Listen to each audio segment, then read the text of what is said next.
Hi, it's Keith from the Evangelical Free Church, Stony Stratford, and we're continuing in our series of short talks in the Gospel of Mark.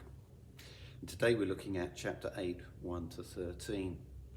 Now, we read in verse 1, during those days, so in other words, this follows on immediately after or at the similar time to what we were looking at last week. And here Jesus does something very similar to what we've seen before. He feeds a large crowd. But what's it all about? I'm sure we've heard the expression, you can't see the wood for the trees. It means something can be really obvious, but you just don't see it for looking. And we will see or come across a group of people who clearly have that problem in this passage. So is this miracle, this feeding of the 4,000, the same as before? Well, Jesus has compassion on the crowd. They've been with him for 3 days and haven't eaten. The disciples object. They can't see how they're going to feed these people. And Jesus challenges them and asks, what they've got. And then we read in verse 6, he told the crowd to sit down on the ground. When he had taken the 7 loaves and given thanks, he broke them and gave them to his disciples to set before the people, and they did so. They had a few small fish as well. He gave thanks for them also and told the disciples to distribute them. The people ate and were satisfied. Great. Is it just another sort of trick? Well, we know there was more to what Jesus was doing when he fed the 5,000, and that's the case here.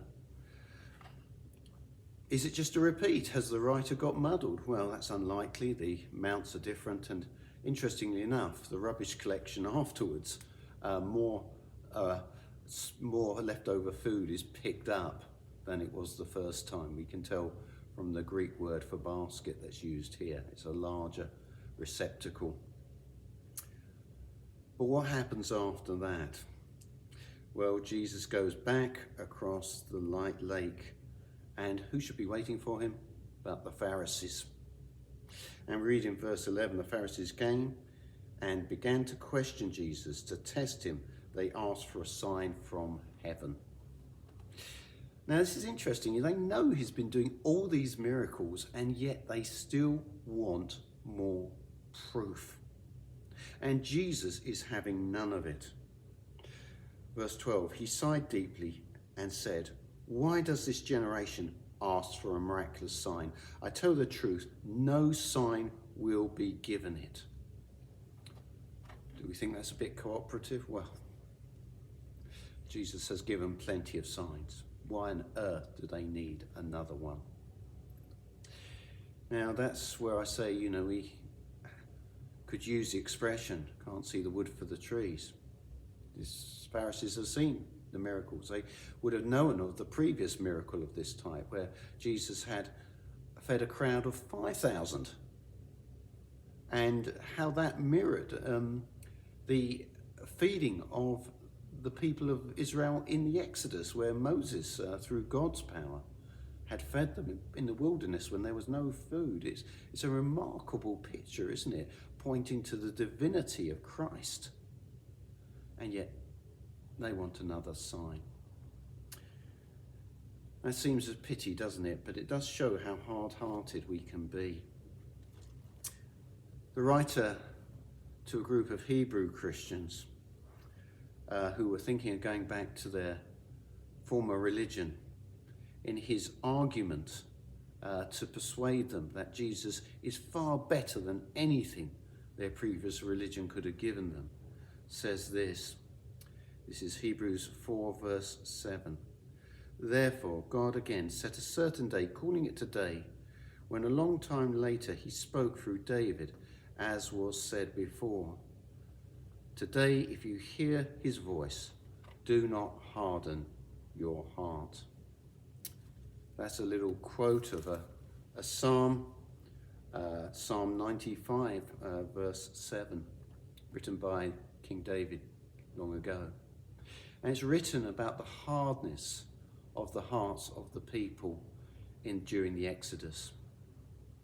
And in a sense, sadly, here are their spiritual descendants, as it were, those who have a hard heart, those who practice the religion of having a hard heart.